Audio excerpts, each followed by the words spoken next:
Voilà 100 raisons de croire en Dieu et d'être chrétien. 1. Les savants chrétiens. 90% des prix Nobel en sciences se disent croyants, selon une étude de 2003 réalisée par Baruch Shalev.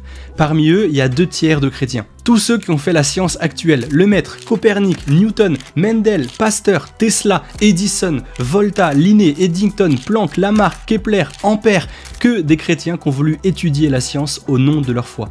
Darwin lui-même disait que sa théorie de l'évolution ne contredit en rien la foi chrétienne ou la Bible. C'est pas parce que eux sont chrétiens que forcément c'est vrai, mais au moins c'est digne d'intérêt. On enchaîne les raisons de croire dans cette vidéo, donc s'il y en a une qui vous parle pas, c'est ok, passez simplement à la suivante. 2. Le commencement radical. Avec le théorème de Borde-Gut-Vilenkin en 2003, on prouve que l'univers a eu un début radical, que le temps n'est pas infini dans le passé. Et grâce à la loi de causalité, on est sûr que tout ce qui a commencé d'exister, pas tout ce qui existe, mais tout ce qui a commencé d'exister, a une cause extérieure à elle-même. Donc l'univers qui a commencé d'exister a une cause extérieure à lui-même. Et cette cause n'est donc ni temps, ni espace, ni matière. Elle est donc éternelle, transcendante et spirituelle. C'est une question de définition. Et elle est puissante parce qu'elle crée tout. Et c'est précisément ça qu'on appelle Dieu. Il n'y a pas de durée avant le temps lui-même. Alors la cause qui a créé le temps, donc l'univers, est la première des causes, donc elle est incausée. L'univers est contingent parce qu'il a un début, sa cause est nécessaire, donc elle n'en a pas. 3. La seconde loi de thermodynamique. Grâce à elle, on sait en gros que l'univers se consume au fur et à mesure du temps. Prenons par exemple le Soleil. De l'hydrogène y brûle, et s'il brûlait depuis toujours, le Soleil serait déjà éteint. De même que tout l'univers à plus large échelle. S'il se consumait depuis toujours, on serait plus là pour en parler. On n'aurait même jamais existé. Simplifions les choses. En gros, si l'univers brûle encore aujourd'hui, qu'est-ce qui l'a allumé ? 4. Le mouvement. Tout ce qui est en mouvement est forcément mu par autre chose. Il est marrant ce mot, mu. Mais bref, tout dans l'univers bouge. Les planètes, les galaxies. Le début de tout ça, c'est une expansion rapide qu'on appelle Big Bang. Mais là encore, cette expansion rapide, ce mouvement, il vient d'où ? Tout ce qui est en mouvement est mu par une force extérieure. Ce qui fait bouger l'univers est donc extérieur à l'univers. C'est de la simple logique. 5. La perfection. Ça vient d'Aristote et saint Thomas d'Aquin. On voit des degrés dans la qualité des choses. Il y a des choses plus ou moins droites, plus ou moins chaudes, plus ou moins lumineuses, plus ou moins justes. Toutes ces qualités sont données en plus ou en moins, toujours par rapport à un degré suprême de cette qualité. Il y a donc quelque chose qui est souverainement vrai, souverainement bon, souverainement noble, et par conséquent aussi souverainement être. Le feu qui est superlativement chaud est cause de la chaleur de tout ce qui est chaud. Il y a donc un être qui est, et qui est l'existence même, et qui donne l'existence à tous les êtres. Alors certains diront, mais le mal existe, donc il y a un mal superlatif, c'est Dieu aussi ? Non, le mal vient d'une absence de Dieu. L'obscurité n'existe pas d'elle-même, elle est une absence de lumière. Le froid est une absence de chaleur. Le mal est une absence de bien, de justice, de vérité, d'amour. 6. Le matérialisme. Si le matérialisme était vrai, ça voudrait dire que tout ce qu'on fait est défini par la matière dans l'univers. On serait comme prédestiné à faire telle ou telle chose selon les lois physiques. Ça reviendrait en fait à dire que personne n'est moralement responsable de ses actes, puisque l'univers l'aurait alors poussé à agir de telle ou telle manière. On voit mal quelqu'un se justifier comme ça au tribunal, s'il est accusé de vol ou de meurtre. C'est pas moi, c'est l'univers qui m'a conditionné à faire ça à ce moment-là. Moi je suis juste qu'un être matériel soumis à l'univers matériel. C'est irrecevable. Non, on est responsable de nos actes. Il existe un bien moral objectif. Donc il y a une réalité non matérielle, donc spirituelle, qui existe en plus de l'univers, et qui est la source de cet ordre moral objectif qu'on constate. Là encore, on l'appelle Dieu. 7. Le développement de la vie. La vie existe indépendamment de nous, on n'a pas fait exprès. Mais la matière inerte ne crée pas spontanément une organisation capable de se nourrir seule, de se reproduire, de convertir des aliments en énergie et d'évoluer. Un amas de pierre ne fait pas un golem qui bouge tout seul. Et un amas d'atomes seul ne produit pas spontanément la vie, une plante, un animal ou un être humain ayant des tas d'espèces différentes. On est là encore renvoyé à une source de vie qui nous fait vivre et qui continue de faire bouger les choses en nous. Réfléchissons 2 secondes. On respire sans faire exprès, alors que si on s'arrête, on meurt. Je vois dans mes poumons une raison de croire en Dieu qui fait bouger ça, puis mon sang, mon cœur, tous mes organes, sans que j'intervienne. C'est dingue. 8. L'unicité de notre vie. On est absolument unique en tant qu'individu. On a un ADN unique, des empreintes digitales uniques au monde, des iris dans les yeux uniques, des oreilles uniques.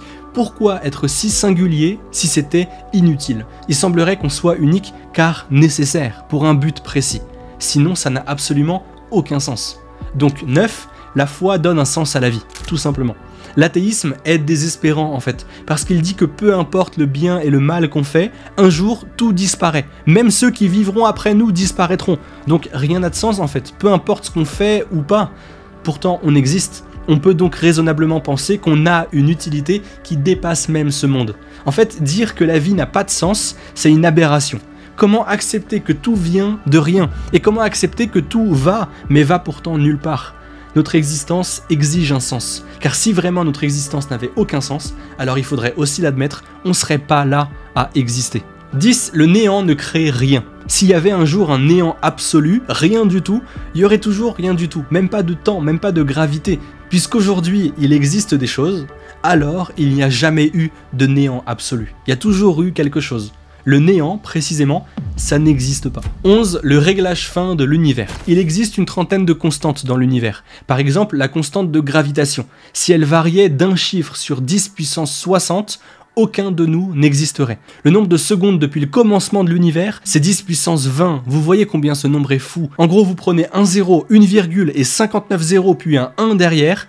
Et si cette constante avait été différente de ce chiffre, l'univers se serait soit élargi trop vite, soit pas assez, et la vie n'aurait pas pu exister. Toutes les autres constantes de l'univers doivent avoir la même précision simultanément pour qu'on existe. Pourquoi est-ce qu'il est impossible que le hasard ait fait ça? Imaginons qu'une personne gagne l'euro-million. On se dira qu'elle a eu beaucoup de chance. Bien joué. Si elle gagne 2 fois de suite l'euro-million, on se dira que décidément, sa chance est extraordinaire. Et si elle gagne l'euro-million 3 fois de suite? La police débarque chez elle et on l'interroge parce qu'on se dit qu'elle a triché. Qu'est-ce qui se passe si cette personne gagne 100 000 fois d'affilée à l'euro-million sans jamais perdre une seule fois? Cette probabilité impossible, ce n'est qu'une faible fraction de la probabilité que toutes les constantes de l'univers aient tapé dans le 1000 juste par hasard. 12. Les multivers. Pour soutenir que c'est le hasard qui a tout créé quand même, il faut soutenir la théorie des multivers. Mais on a calculé que pour arriver à l'univers actuel, il aurait fallu former 10 puissance 500 univers pour qu'on tombe sur le bon. Ok, imaginons un peu ce chiffre. On a des milliards de cellules dans notre corps. Dans ces cellules, des milliards d'atomes. C'est déjà un nombre hyper grand. Dans l'univers que l'on connaît, il y a 10 puissance 80 atomes dans tout l'univers visible. C'est un chiffre littéralement astronomique. Pour croire au hasard, il faudrait imaginer 10 puissance 500 univers créés à la chaîne, par une machine à créer des univers. C'est aberrant. Qui donc aurait d'ailleurs programmé cette machine pour faire à chaque fois un univers extraordinairement complexe, uniquement par hasard? À ce stade, c'est même plus du hasard. Mais bref, on arrive à cette conclusion, ne pas croire qu'une intelligence a fait tout ça, est plus irrationnel que de croire en Dieu. Et là, certains pourraient dire, bah c'est un Dieu bouche-trou, on sait pas, donc c'est Dieu. Mais non, il semblerait en fait que parmi toutes les possibilités, la plus rationnelle, ce soit Dieu. Et là, c'est très différent, mais en plus, on va expliquer ça dans toutes les raisons de croire qui arrivent. 13e raison de croire, un peu différente, ça fait devenir meilleur. Croire en Dieu et appliquer ce qu'enseigne l'Église nous fait objectivement devenir de meilleures personnes, tout simplement. C'est quand on ne vit pas cet idéal de justice et d'amour que naît le mal autour de nous et dans le monde. 14. Le rasoir d'Occam. C'est pas ici une raison de croire en Dieu, mais une raison de préférer le monothéisme au polythéisme. Le principe est simple. Si quelqu'un va voir un médecin en toussant, la première idée du médecin n'est pas de faire une chimiothérapie pour un cancer des poumons. Il est probablement juste enrhumé.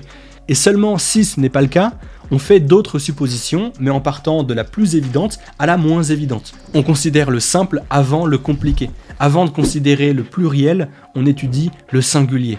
Donc dans notre étude, on part du principe qu'il n'y a qu'un seul Dieu. En plus de ça, on pourrait dire, s'il y a plusieurs dieux, alors ils ont chacun des limites qui les distinguent des autres. Quelles sont ces limites et qui les a fixées? Aucun n'est Dieu alors, sauf peut-être celui qui a ordonné tout ça. On arrive à privilégier le monothéisme dans tous les cas. 15. L'étude religieuse. On peut soutenir de manière rationnelle la vérité de la foi chrétienne. On va voir ça dans les points suivants. Grâce à ça, on peut aussi être fixé sur quelle religion est la vraie. Soit toutes les religions du monde sont fausses, soit une seule d'entre elles est vraie. Une religion seulement parce qu'elles se contredisent toutes mutuellement dans leur doctrine.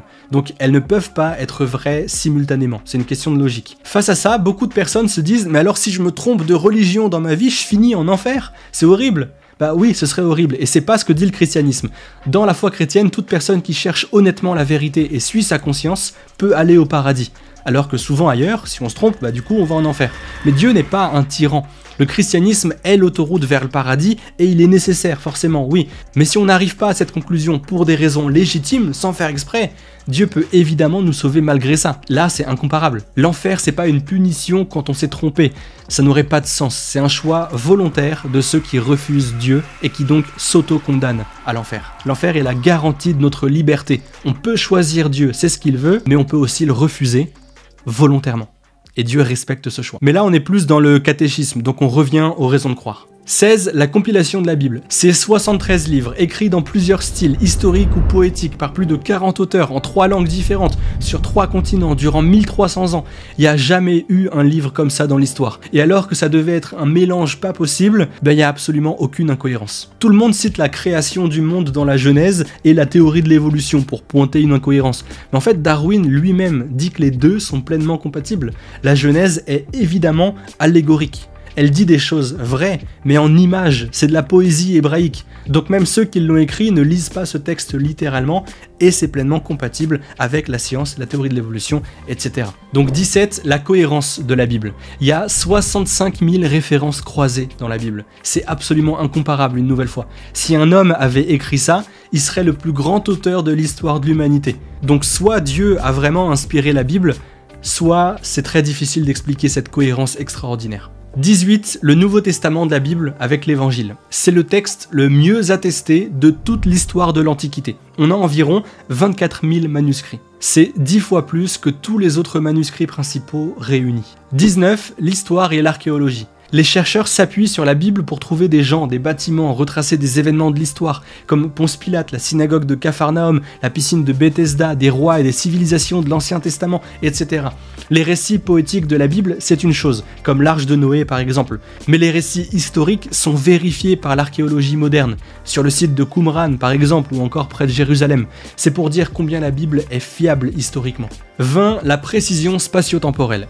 Les textes du Nouveau Testament ont un style d'écriture historique, journalistique, et ils sont remplis de détails vérifiés, avec énormément de dates, de lieux très précis et bien situés. Il n'y a qu'à lire la première phrase de Luc chapitre 3, en une phrase, il y a au moins 14 détails spatio-temporels corrects, entre plein d'autres passages. Les évangiles sont les premières biographies d'après le professeur Graham Stanton de l'université de Cambridge. Et Peter Williams, spécialiste du Nouveau Testament, dit de l'auteur de chaque texte qu'il avait suffisamment de savoir-faire pour produire un récit crédible, et cela réduit à néant l'objection selon laquelle il était trop éloigné des événements pour être digne de confiance. 21. Le critère d'embarras. Voilà l'extrait d'une autre vidéo à ce sujet. Si on veut inventer des faits et propager une croyance, on évite les détails embarrassants pour rendre l'histoire plus crédible. Seulement, les détails embarrassants dans le Nouveau Testament, on en a presque trop. Pierre, le premier pape qui renie Jésus, Judas qui le trahit, les apôtres qui sont souvent incrédules, qui s'enfuient au moment le plus important et le plus grand événement embarrassant peut-être, celui qui est présenté comme Dieu, le Sauveur, le Puissant, meurt lamentablement cloué à une croix. S'ils avaient voulu mentir et inventer une histoire, pourquoi avoir dit en plus que ce sont des femmes qui ont trouvé le tombeau vide alors qu'à cette époque-là, le témoignage d'une femme n'avait que très peu de valeur juridiquement? Pourquoi raconter les désaccords entre les apôtres dans les Actes, les embrouilles au sujet de la circoncision, la dispute entre Pierre et Paul, les deux piliers de l'Église? Même si tout au final trouve une solution cohérente, ce sont des détails qu'il aurait mieux valu cacher pour répandre un mensonge. Donc leur présence dans le récit renforce sa véracité et peuvent en constituer une preuve de fiabilité. 22. Le critère de dissimilarité. Voilà un autre extrait. Il y a certains événements qui ne sont pas racontés de la même manière d'un évangéliste à un autre. Et alors qu'on pourrait voir une incohérence, ça joue en fait en faveur de l'authenticité des évangiles parce que c'est précisément comme ça que des enquêteurs de police peuvent trouver la vérité dans une affaire. Ils interrogent les témoins et si tout est exactement concordant, ils ont des doutes. Si une histoire est racontée identiquement par tout le monde, dans les moindres détails, on se dit très vite que c'est louche. Ils se sont mis d'accord pour raconter un mensonge et c'est organisé. Là non, les évangélistes ont transmis ce qu'ils avaient vécu ou entendu et ils ont formulé les événements pour transmettre une idée particulière à un public différent. Et là, contrairement à une histoire inventée, on a plein de témoins et tout est concordant, seuls les détails secondaires divergent. Ça montre juste les différences de point de vue et ça enrichit finalement notre compréhension de ces récits. Selon Graham Stanton, le chercheur dont je parlais plus haut, il y a un consensus sur le fait que nous en savons beaucoup plus sur Jésus de Nazareth que sur n'importe quel maître spirituel, juif ou païen, du 1er ou du 2e siècle. En plus, c'est aussi comme ça que travaille un historien. Il croise les sources, voit les différentes versions d'un même événement, et alors il est capable d'y voir la vérité. 23. Le christianisme est démontrable. Si Dieu existe, il faudrait qu'il puisse montrer qu'il nous dépasse, et qu'il n'est pas limité par le temps, comme un Dieu rationnel le ferait. Il a donné littéralement des centaines de prophéties annoncées dans l'Ancien Testament des siècles avant qu'elles n'arrivent. Et Jésus arrive pile au moment où il est annoncé et il accomplit tout ce qui était dit du Messie. C'était humainement imprévisible des siècles à l'avance et pourtant ça a été fait. 24. Par exemple, les prophéties qui disent que le Messie serait un descendant du roi David et Jésus l'est par Joseph, son père adoptif. 25. Celle qui disait qu'il naîtrait à Bethléem, et c'est le cas, même s'il a grandi à Nazareth, et il était appelé le Nazoréen, un terme qu'on peut encore retrouver dans l'Ancien Testament. 26. Isaïe 53 disait que le Messie serait un serviteur et qu'il souffrirait. C'est ce que fait Jésus, il se fait serviteur en lavant les pieds de ses disciples, puis en souffrant sur la croix. 27. Le psaume 21 que Jésus récite sur la croix, un psaume de confiance en Dieu, dit aussi qu'aucun de ses os ne serait brisé, et sur la croix, normalement, les condamnés avaient leurs genoux brisés pour pas qu'ils puissent s'appuyer sur leurs jambes et qu'ils meurent plus vite. Mais Jésus n'a pas eu les genoux brisés, mais le côté percé par une lance. 28. Et le côté percé, justement, c'est encore une autre chose annoncée dans des prophéties des siècles à l'avance. 29. Il était annoncé que le Messie guérirait des gens, et Jésus était connu précisément pour ça, et ses paroles extraordinaires. C'est même raconté par un historien du 1er siècle, un non-chrétien, Flavius Joseph, qui parle de la réputation de Jésus, un faiseur de miracles. 30. Il était dit que le Messie serait acclamé comme un roi, assis sur un ânon, et c'est précisément ce qui s'est passé quand Jésus entre à Jérusalem et est acclamé par la foule. 31. On pourrait encore citer les prophéties qui disent qu'il serait appelé Emmanuel, qu'il parlerait en parabole, qu'il serait enterré avec les riches. 32. En plus, il était dit qu'il serait vendu pour 30 pièces et qu'il serait crucifié, alors que la crucifixion n'était à l'époque de l'écriture de ces textes même pas connue ou pratiquée par ce peuple. Et pourtant, un jour, un homme arrive, c'est Jésus, et il dit « C'est de moi que tout ça parle ». Et il accomplit tout, entre autres centaines de prophéties. 33, on dira alors que les chrétiens ont simplement écrit tout ça et assemblé les écrits qui les arrangeaient pour faire passer Jésus pour le Messie. Mais ces textes de l'Ancien Testament ont été assemblés au moins 250 ans avant que Jésus ne soit né. Donc ça tient pas. Soit la Bible est la parole de Dieu, soit c'est très compliqué d'expliquer tout ça. 34. Les miracles de Jésus peuvent être un argument supplémentaire. Il fallait que Jésus, pour prouver sa divinité, puisse faire de grands signes. Et il en faisait, sa réputation le précédait. Mais en plus, le ministère de Jésus n'a duré que 3 ans. Qu'est-ce qu'il faut faire pendant juste 3 ans pour marquer tellement les esprits et le monde que même le temps, 2000 ans plus tard, soit toujours fixé sur lui? On est en 2024 après Jésus-Christ. Qu'est-ce qu'il faut faire pendant juste 3 ans pour que la Bible, le livre best-seller, de loin le plus vendu, lu, donné, volé, soit l'ensemble de livres qui parlent précisément de Jésus? Que la première religion au monde, en même temps que la première religion persécutée au monde, soit le christianisme. Jésus a fait des miracles, mais en plus il les avait annoncés, il a prévenu tout le monde, il a dit qu'il mourrait et qu'il ressusciterait au 3e jour. Et c'est précisément ce en quoi croient des milliards de personnes, Pâques. Et tous ceux qui ont essayé de nier la résurrection historiquement n'ont pas réussi, car on a simplement trop de sources historiques qui vont en ce sens. 35. Le changement intérieur des apôtres. À la mort de Jésus, ils se sont enfermés par peur de finir comme lui. Puis ils ont tous radicalement changé de comportement, passant du désespoir total à l'ardeur missionnaire, acceptant même de mourir dans d'atroces souffrances, plutôt que de nier la résurrection. Ils n'avaient rien à gagner durant leur vie, sauf du mépris et une persécution violente. Si Jésus n'était pas ressuscité, ce changement est inexplicable. 36. La théorie du mensonge collectif. Ils auraient tous menti en disant que Jésus est ressuscité. Mais les apôtres ont tous préféré la mort et la torture, ça tient pas. En plus, si un seul des apôtres avait renié la foi, tout se serait écroulé. Mais alors qu'ils n'avaient jamais été préparés à une telle pression et à la torture, ils ont tous assumé jusqu'au bout, même jusqu'à la mort. La théorie du mensonge ne tient pas. 37, l'hallucination collective. C'est l'autre option, mais elle ne tient pas non plus, parce qu'une hallucination est par nature personnelle, jamais collective, avec des profils psychologiques très différents, entre les apôtres et Paul, par exemple, qui au départ chassait les chrétiens, avant de se convertir en voyant Jésus. Ça, ce sont les spécialistes qui le disent, comme le psychanalyste Gary Collins. En plus, les chrétiens n'auraient pas pu inventer ça, inventer la résurrection, puisque pour eux, cette résurrection n'aurait lieu qu'à la fin des temps, pas au cours de l'histoire. Et puis Paul, dans sa première lettre aux Corinthiens, chapitre 15, dit que 500 personnes ont vu Jésus ressusciter. Il n'aurait pas pu dire ça alors que tout le monde était encore vivant à cette époque. Si ça avait été faux, il se serait fait corriger tout de suite. Mais là non, il était non seulement respecté, mais ce texte est resté et a été transmis comme vrai par tout le monde. Tout ça est complètement incompréhensible et inexplicable, sauf si Jésus est vraiment ressuscité. 38. L'innocence de Jésus. Personne n'a jamais rien pu retenir contre Jésus, sauf des mensonges inventés. Les gens de son époque l'accusaient d'être un glouton et un ivrogne, mais tout le monde savait bien que c'était faux, des diffamations. Et puis si ça, c'est la plus grosse accusation trouvée contre lui à l'époque, bah ça montre bien à quel point il était exemplaire en fait, et irréprochable. Et c'est une raison de croire en ce qu'il a dit. 39, le christianisme est la première religion persécutée au monde, et de très très loin, avec malheureusement 365 millions de personnes en danger, simplement parce qu'ils croient que Jésus est Dieu. Pourquoi ? Sûrement en partie parce que les bourreaux, les régimes autoritaires et les extrémistes veulent contrôler les gens. Mais ils voient que le christianisme, quand il est réellement appliqué, donne une liberté intérieure qui ne permet aucune domination extérieure suffisante pour rendre les gens dociles à l'injustice.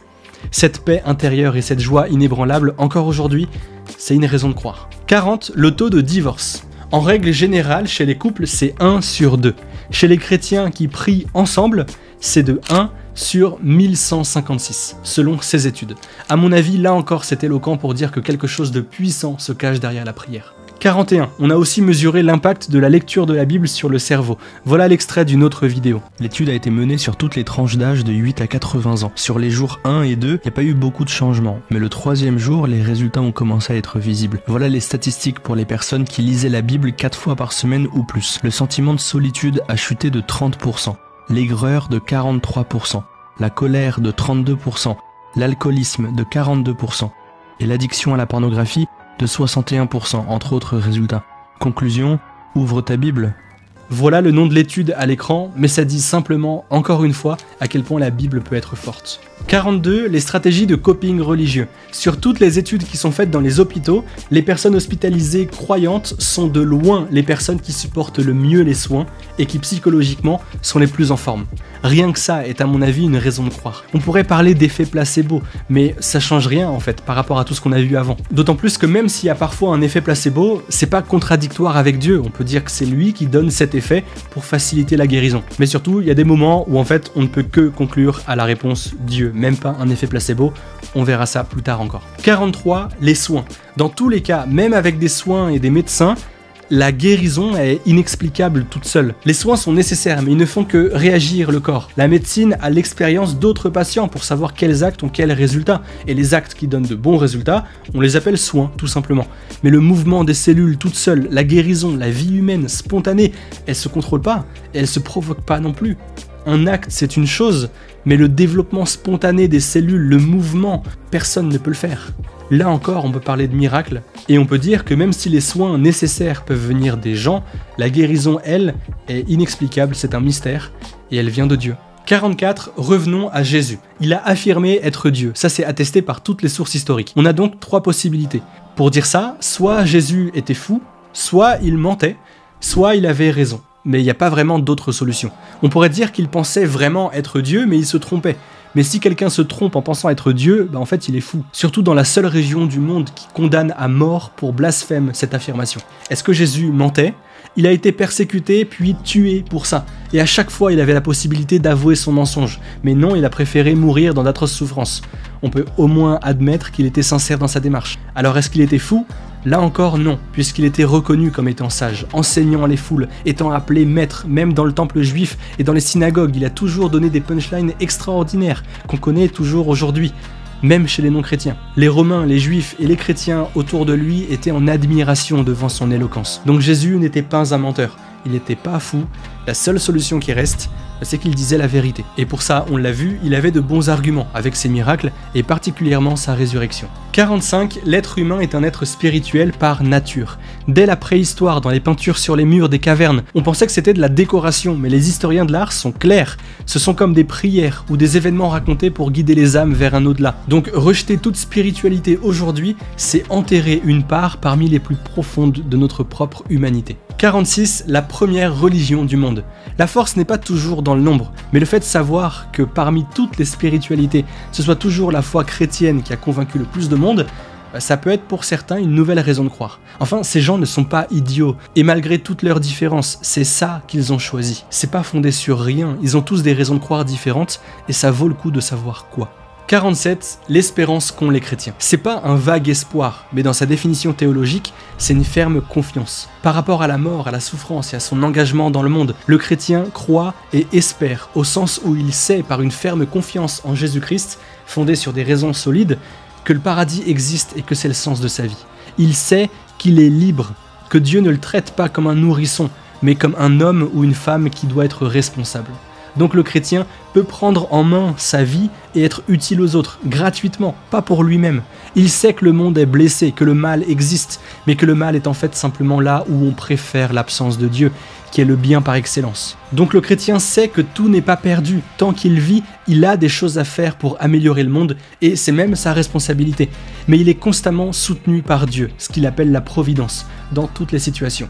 Alors il est assez serein pour faire ce qu'il peut faire au présent, sans regretter le passé déjà fait, et sans s'inquiéter d'un futur qu'il doit en fait lui-même bâtir, car il n'existe pas encore. Et en fait, même s'il y a des ressemblances ailleurs dans d'autres spiritualités et que ça a été repris, cette philosophie de vie, quand on en prend toutes les dimensions ensemble, on voit qu'elle est purement chrétienne. 48. L'expansion miraculeuse du christianisme. À la suite de Jésus, les chrétiens allaient simplement dire la bonne nouvelle qu'ils avaient apprise, mais ils se faisaient tuer pour ça, souvent à la fin des messes puisque c'est là qu'ils se rassemblaient. Devant leur martyr, les non-croyants se disaient « Cette foi vaut vraiment la peine de donner sa vie ?» et pour ce bout de pain, et ils s'intéressaient alors au christianisme, voyaient que l'Eucharistie c'est pas qu'un bout de pain, puis ils se convertissaient et mouraient eux-mêmes martyrs, et le christianisme s'est répandu. Ça a donné l'adage « sang de martyrs, semence de chrétiens » jusqu'à aujourd'hui. 49. L'universalité du christianisme. Si Dieu existe et que le christianisme est vrai, il faut que ce soit universel, compréhensible par tous. Et c'est le cas en toutes les langues et dans toutes les cultures, sans rien enlever de ces cultures,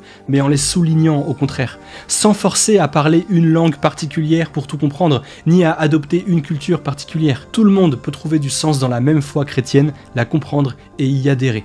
Et la preuve, c'est qu'il y a des saints de tous les âges, hommes et femmes, enfants et personnes âgées, à toutes les époques, partout dans le monde. C'est remarquable. 50. La charité. L'Église catholique est la première organisation caritative au monde. C'est celle aussi qui motive le plus de gens, en termes de nombre, à agir au nom de cette charité. On dit aussi que l'Église est trop riche, mais voilà justement une autre vidéo que j'avais faite sur ces deux sujets. T'as vu les richesses du Vatican? L'Église catholique est beaucoup trop riche. T'es bien renseigné, toi. Le magazine Forbes ne classe même pas la Banque du Vatican parmi le top 60. Le magazine Fortune dit que si le Vatican était une entreprise, elle serait même pas parmi les 500 plus grandes au monde. L'agence Fides a donné des chiffres sur toutes les œuvres caritatives et les infrastructures de l'église dans le monde entier. 64 000 maternelles, 7 millions d'élèves et d'étudiants, 60 000 hôpitaux, dispensaires, léproseries, centres d'accueil pour personnes handicapées, orphelinats, jardins d'enfants, etc. C'est toujours l'église catholique qui les gère et il y a besoin d'argent pour le caritatif. Il s'agit pas de richesse personnelle là. Et tout ça ne peut pas être soutenu par le Vatican. Il ne peut pas donner à ces associations catholiques qui s'organisent comme elles peuvent. Le fonds du Vatican, c'est environ 1 milliard de dollars. En comparaison, Harvard, c'est 50 milliards. Oui, il y a les recherches, les études, ça nécessite de l'argent. Mais l'église, avec toutes ses œuvres, c'est 50 fois moins d'argent qu'une école. Je crois que l'église n'est pas trop riche. Elle devrait plutôt avoir plus. 51. La paix. L'Église a contribué dans l'histoire et encore aujourd'hui à apporter une grande paix dans le monde et les sociétés en empêchant des guerres ou en contribuant à les arrêter. Beaucoup de gens retiennent des mythes inventés sur le dos de l'Église, en parlant de l'Inquisition, des croisades, de l'évangélisation de l'Amérique, etc. Mais j'ai répondu à ces fausses accusations de manière documentée dans des vidéos sur ma chaîne, alors ne répétons pas des mythes sans les vérifier d'abord nous-mêmes. En fait, plus on s'écarte de l'Église, Plus le mal dans le monde grandit, il n'y a qu'à voir les infos tous les jours et tout ce mal auquel on s'est habitué. En même temps que ce mal, l'anticléricalisme et l'athéisme n'a jamais été aussi répandu. Je crois pas que ce soit une coïncidence. 52. La durabilité de l'Église. L'Église d'aujourd'hui remonte au 1er siècle et Jésus, avec assez de sources du 1er et du 2e siècle pour en être sûr sur la hiérarchie dans l'Église, les sacrements, etc. En lisant la Didaché et l'enseignement des apôtres en l'an 70, puis l'Évangile et les actes des apôtres dans la Bible avant l'an 80, puis les pères de l'Église, les conciles à travers 20 siècles jusqu'au texte actuel, on voit qu'il n'y a aucune discordance entre ce que croyaient les premiers chrétiens et ce qu'enseigne officiellement l'Église catholique aujourd'hui. Elle est fiable, et je n'arriverai pas à croire qu'une organisation qui tient 2000 ans sans jamais changer tient cette fermeté d'autre chose que de Dieu.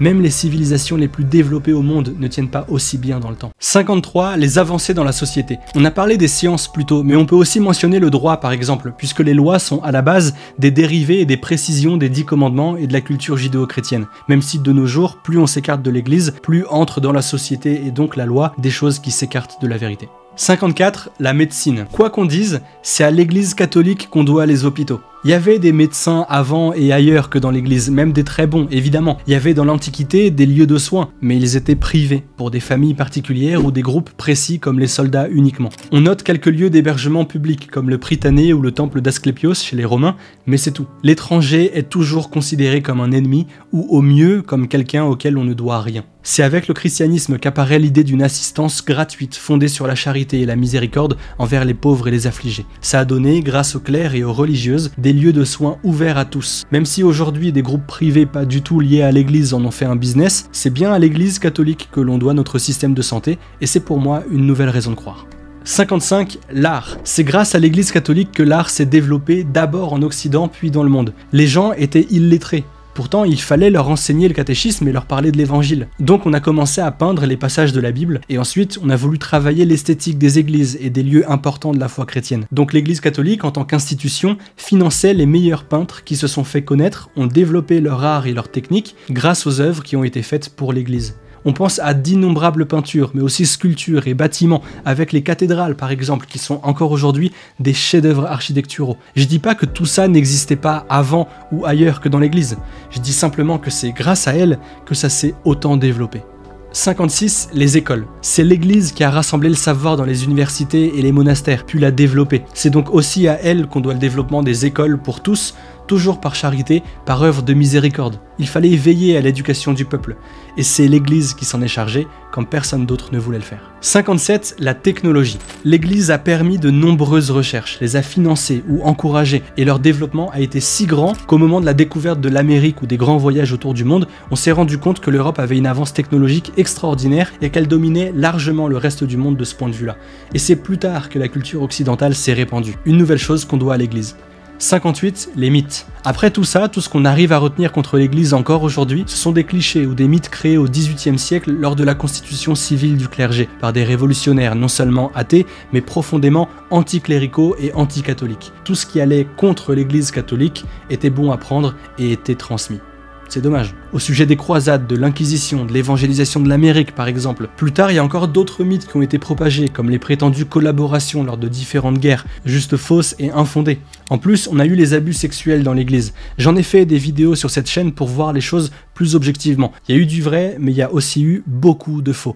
Les liens sont en description si vous voulez. Il ne faut pas confondre des actes mauvais individuels de gens qui instrumentalisent la foi et l'institution elle-même qui n'encourage jamais ces actes et les combats même. Et en fait, si aujourd'hui on connaît la vérité sur tous ces sujets-là, c'est très souvent parce que c'est l'église elle-même qui humblement a voulu refaire la vérité historique sur ce qui s'est réellement passé. C'est grâce à ça qu'on a les faits, objectivement, et c'est à cause de ça que beaucoup de gens vont encore propager d'autres mythes. Cet accord entre l'enseignement officiel de l'église et son application, qui tout compte fait est bien meilleur que n'importe où ailleurs et qui n'empêche jamais de croire au christianisme, c'est pour moi une nouvelle raison de croire.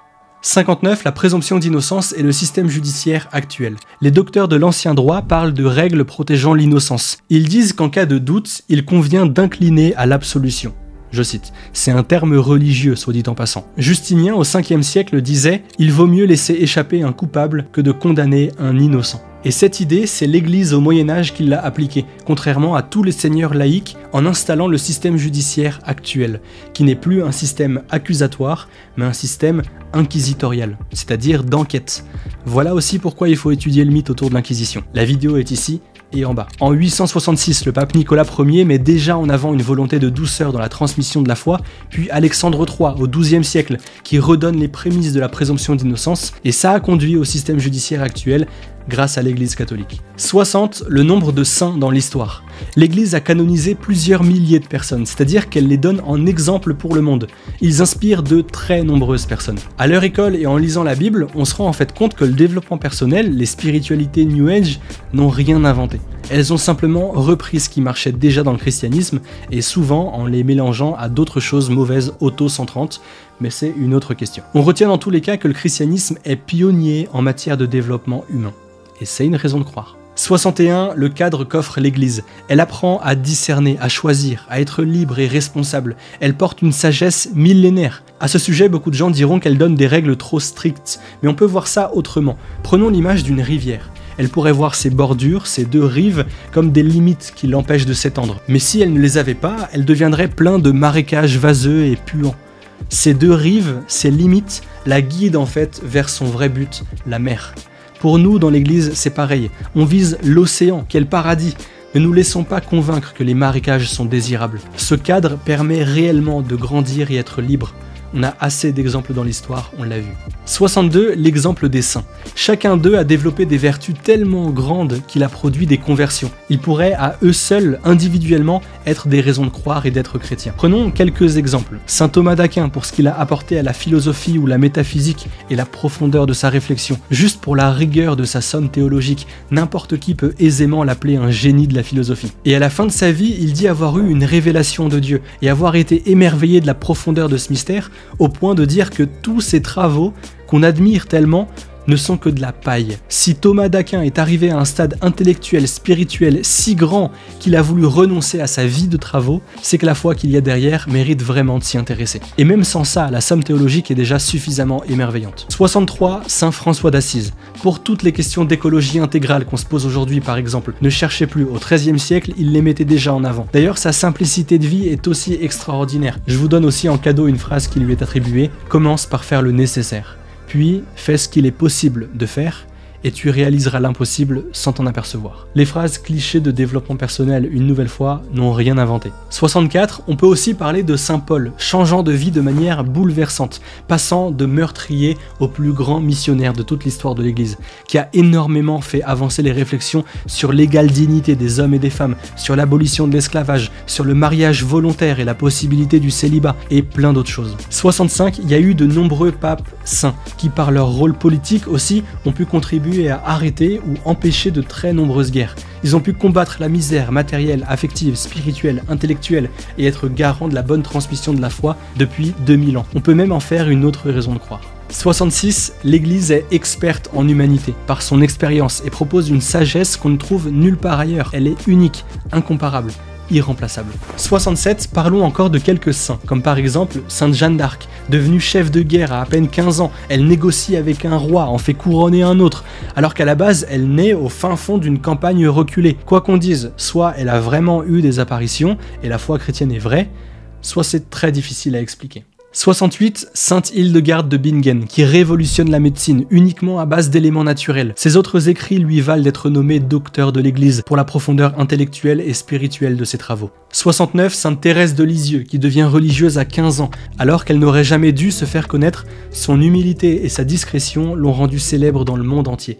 Elle n'avait reçu aucune formation, mais ses écrits, ses poèmes, son témoignage sont d'une telle profondeur et d'une telle justesse qu'elle est aussi proclamée docteur de l'Église alors qu'elle est morte à 24 ans.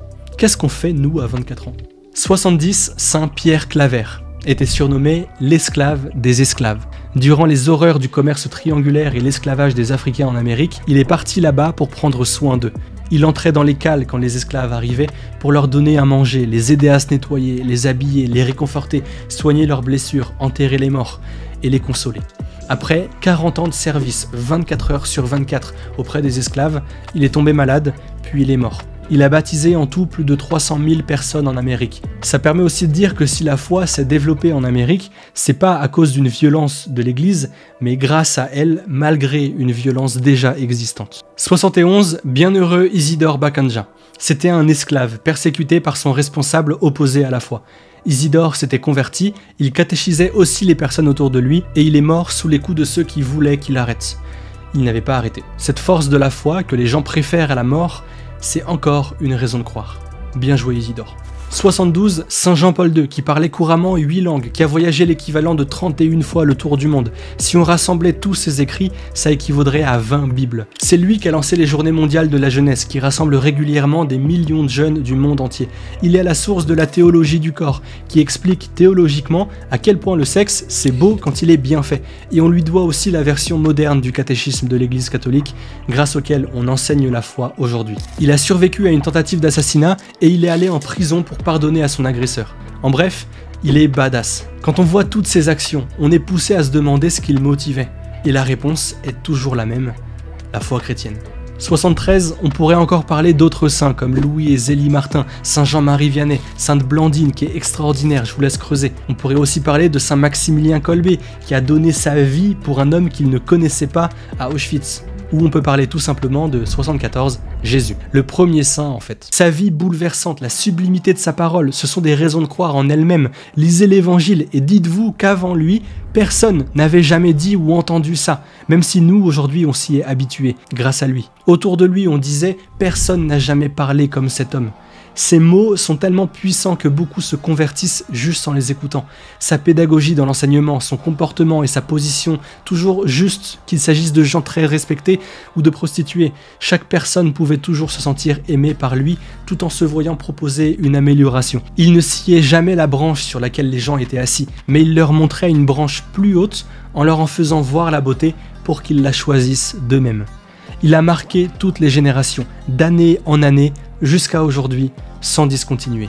75, les canonisations. Pour chaque canonisation aujourd'hui, il faut 2 miracles reconnus. Par exemple, des guérisons spectaculaires de personnes sur le point de mourir. Il y a une enquête très rigoureuse qui est faite avec avocat du diable et il faut que les médecins ne voient aucune explication naturelle possible. Chacun de ces miracles pourrait donc aussi être une autre raison de croire. 76. Saint Charbel, parlons de lui alors. Un moine libanais qui, à lui seul, comptabilise 29 349 miracles en 2022. C'est-à-dire qu'il est mort, mais tout le monde le croit au paradis, alors il prie Dieu, et en demandant à Charbel aussi, de demander à Dieu, pour eux, un miracle. Et ça se passe. Ils le disent à l'évêque du lieu, qui le dit au pape, qui crée une cellule d'enquête, et ça aboutit à la conclusion que parmi toutes les explications possibles, il n'y a pas d'explication plus raisonnable qu'un miracle. C'est fou. 77, Sainte Thérèse de Lisieux. Après sa mort, pour les mêmes raisons, les sœurs du monastère où elle vivait recevaient plusieurs centaines de lettres par jour pour témoigner de grâces reçues, de guérisons, etc. Notamment au moment de la Première Guerre mondiale avec des miracles dans les tranchées. 78. À Lourdes, il y a 7000 dossiers déposés au bureau des guérisons. Très peu sont reconnus officiellement parce que pour être appelé miracle, il y a des conditions très strictes, évidemment, il faut être prudent, mais le fait sociologique est incomparable. Les personnes concernées n'auraient pas envoyé un tel dossier à Lourdes s'il ne leur était pas réellement arrivé quelque chose d'incroyable et digne d'intérêt. 79. Mais parlons de Bernadette Morio, dernière miraculée officielle de Lourdes. Je l'ai croisée l'année dernière. Son cas a aussi été étudié sur 10 ans par plus de 200 médecins qui n'ont trouvé aucune explication à sa guérison. Et alors l'Église parle de miracle. Beaucoup de gens diront peut-être que là on prend l'argument d'un Dieu bouche-trou une nouvelle fois. On ne sait pas comment c'est possible, donc on dit que c'est Dieu. Mais ça n'a rien à voir. C'est pas parce qu'on ne sait pas quelle est la cause de la guérison qu'on dit que c'est Dieu. On dit que c'est Dieu parce que parmi toutes les causes possibles étudiées, aucune n'explique aussi bien la guérison que la proposition du miracle de Dieu. On dit que c'est Dieu simplement parce que toutes les autres propositions ne sont pas convaincantes ou mènent à cette solution. Mais vous allez voir la suite. 80, il y a environ 2400 lieux d'apparition ou d'intervention supposés ou confirmés de Marie dans le monde. Ce fait sociologique, là encore, est incomparable, rien qu'à lui seul.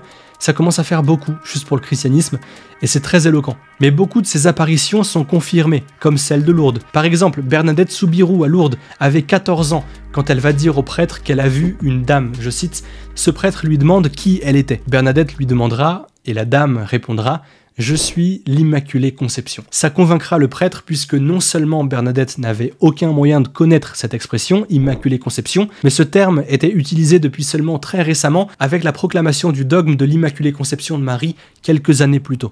Il en résultera de très nombreuses conversions, des guérisons, etc. 81. À Fatima, 3 enfants avaient annoncé un signe de Dieu après une apparition qu'ils disent avoir eue de Marie. Et dans le ciel, plus tard, le soleil a commencé à danser, je cite encore, devant des milliers de personnes. Et même à plusieurs kilomètres de là, un homme qui n'avait pas entendu parler des apparitions témoignera du soleil qui dansait dans le ciel, puis de sa conversion. Je rappelle aussi qu'une hallucination collective est cliniquement impossible, les experts sont clairs là-dessus. Comment expliquer que même des non-croyants disent la même chose après coup et se convertissent, ou que les enfants aient pu prévoir ça? En plus, ils ont subi des interrogatoires très oppressants, sans jamais céder, ni s'en mêler les pinceaux dans leurs explications. Même les adultes entraînés au mensonge auraient eu du mal à tenir. On peut encore parler très rapidement de Zeytoun, où Marie apparaît à des dizaines de milliers de musulmans. Et énormément se convertissent sur place.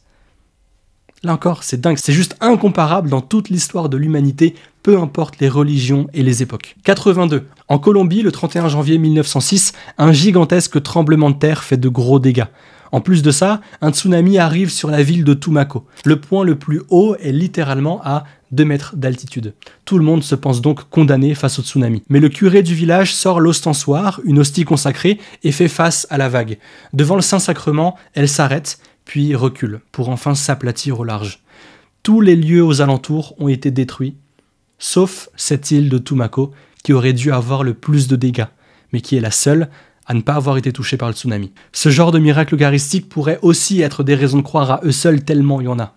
83. Le miracle de Buenos Aires. Voilà l'extrait d'une autre vidéo qui en parle bien. On a une hostie qui se met à saigner pendant la messe, c'est-à-dire qu'on a du sang qui apparaît, des taches rougeâtres qui apparaissent sur l'hostie pendant une messe, et donc cette hostie est mise dans de l'eau distillée dans le tabernacle. On prévient l'évêque local qui à l'époque était Monseigneur Bergoglio, le futur pape François, et en fait c'est que 3 ans plus tard que l'enquête va être lancée, donc l'hostie va être prise en photo, envoyée à des laboratoires, et qu'est-ce que concluent les laboratoires de médecine? Ils concluent que le morceau d'hostie est en réalité un morceau de chair qui provient du cœur, c'est un morceau de cœur qui provient du myocarde, en particulier le ventricule gauche.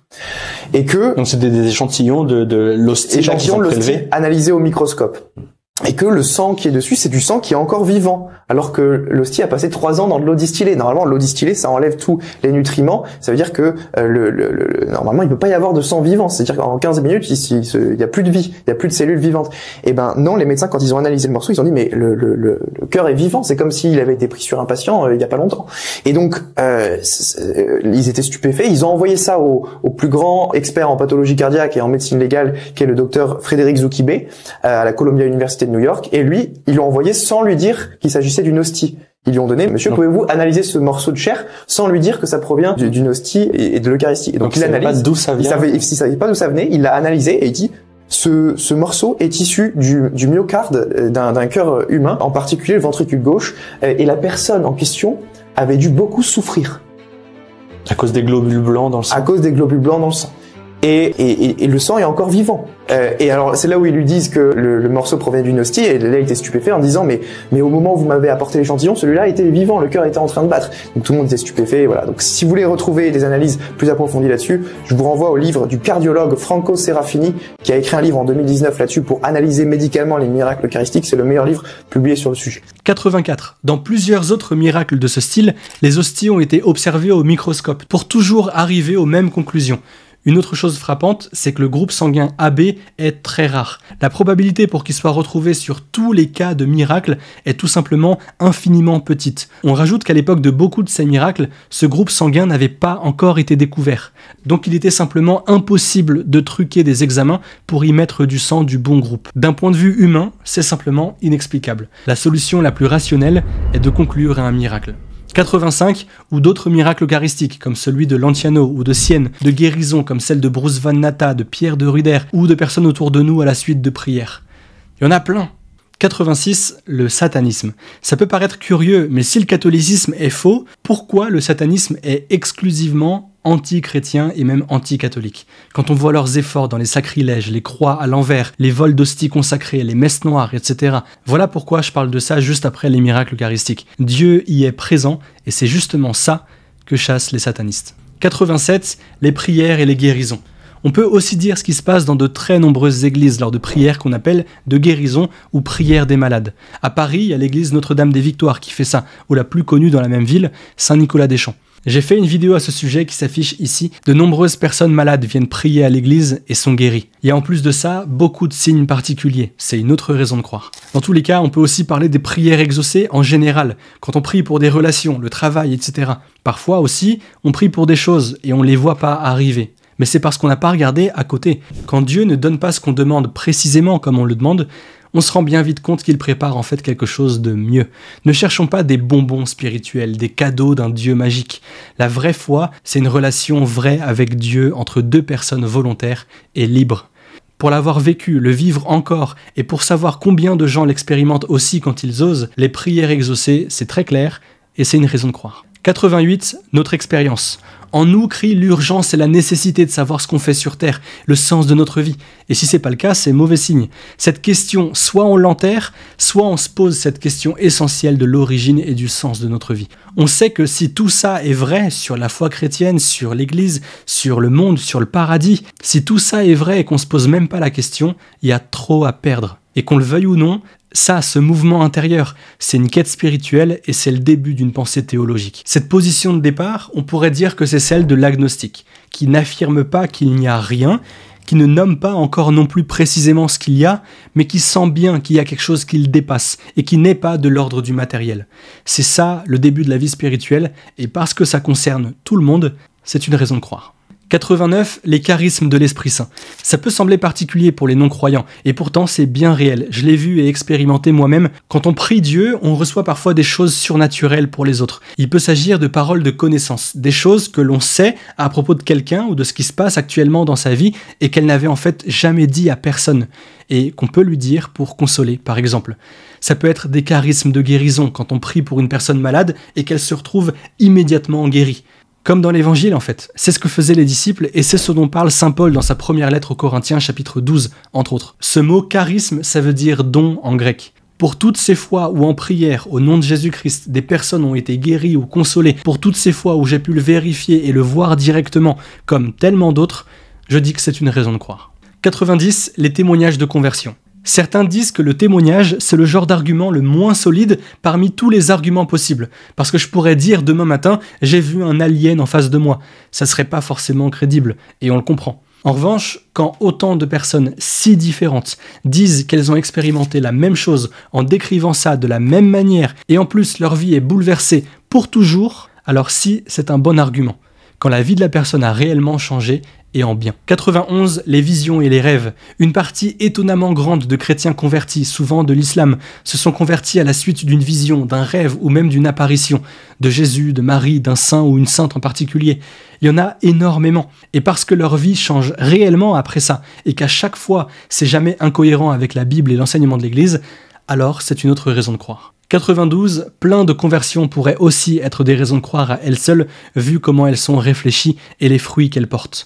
Donc 93, on peut parler des convertis du judaïsme au christianisme, comme saint Paul, David Paul Drache, Ratisbonne, Eugenio Zolli, Edith Stein, Roll Schumann. 94, parmi les millions de musulmans dans tous les coins du monde, on peut parler par exemple de Joseph Fadel, de Mehdi Jadi, de Naed Mahmoud Metwali. 95, chez les anciens agnostiques, on peut citer Charles de Foucault ou Paul Claudel par exemple. Extraordinaire. 96, parmi les athées, il y a André Frossard ou C.S. Lewis, appuyés sur des circonstances très providentielles ou de fortes raisons de croire. Il y a des conversions ailleurs, c'est vrai, mais où est-ce qu'on peut en voir d'aussi fortes ? 97, le christianisme est incomparable. On l'a vu dans plein de raisons de croire différentes. Et il ne s'agit pas de faire une compétition, mais simplement de chercher la vérité. Partout, Dieu est présenté comme lointain et inconnu, même si parfois il est dit qu'il nous connaît très bien. Mais s'il est aussi lointain, il ressemble en fait à un Dieu tyrannique, surtout quand il punit à l'enfer des gens qui ne croient pas en lui, même pour des raisons qu'on voudrait légitimes, quand les gens ne le connaissent simplement pas. Le christianisme dit que Dieu veut et que c'est lui qui initie une relation avec nous. Il se présente comme un père, mais aussi comme un fils. Il dit qu'il donne son esprit pour qu'on puisse être en lien avec lui. Bref, Dieu se fait un proche intime, par amour. Et c'est complètement fou. Encore plus quand on se rappelle le rasoir d'Occam qui nous faisait déjà préférer le monothéisme. Et en fait, si on peut pas contredire historiquement les éléments apportés sur Jésus et la Bible, alors implicitement et logiquement, ça veut dire que le christianisme est le seul vrai. 98, les pères de l'Église. Si le christianisme est le seul vrai, on veut pas se faire embarquer dans des branches chrétiennes actuelles, mais on veut avoir la foi des premiers chrétiens. On étudie donc les textes des pères de l'Église. C'est grâce à eux que toute personne qui se réclame de la foi chrétienne a aujourd'hui la foi.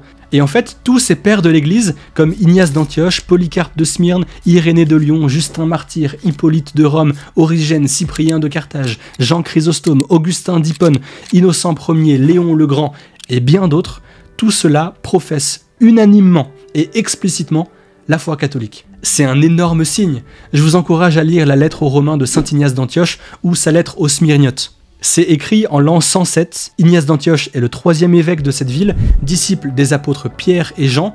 Il a été ordonné par celui qui a été ordonné par Jean l'apôtre lui-même, et rien que ces textes-là suffisent à dire avec certitude que l'Église catholique d'aujourd'hui a gardé la foi des premiers chrétiens, qui étaient, vous le lirez, eux d'abord, explicitement catholiques. Je le dis de manière très forte, mais c'est juste parce que plus on étudie l'histoire du christianisme, et plus on se rend compte qu'en fait c'est l'évidence qui nous pousse à dire ça.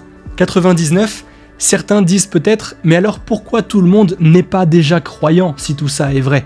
Parce qu'on ne change pas sa vision du monde en 5 minutes, et parce que Dieu n'oblige pas à la foi. Il donne des indices, puis en suivant ses réflexions, il veut qu'on choisisse. Tout le monde est libre de croire ou de choisir de continuer de douter sans rien en faire, pour plein de raisons différentes. Blaise Pascal disait « Il y a assez de lumière pour ceux qui ne désirent que de voir, et assez d'obscurité pour ceux qui ont une disposition contraire. » Cette liberté de croire ou non, presque paradoxalement, je la vois comme une autre raison de croire. La foi, c'est pas un problème mathématique à résoudre, c'est un événement, une décision, puis une expérience. Que l'on appuie sur quelque chose de complètement rationnel, palpable, mais il y a quand même quelque chose de l'ordre d'un plongeon dans l'inconnu. Mais on se rend compte que quand on plonge, on est très vite rattrapé. 100, on pourrait parler de beaucoup de choses encore.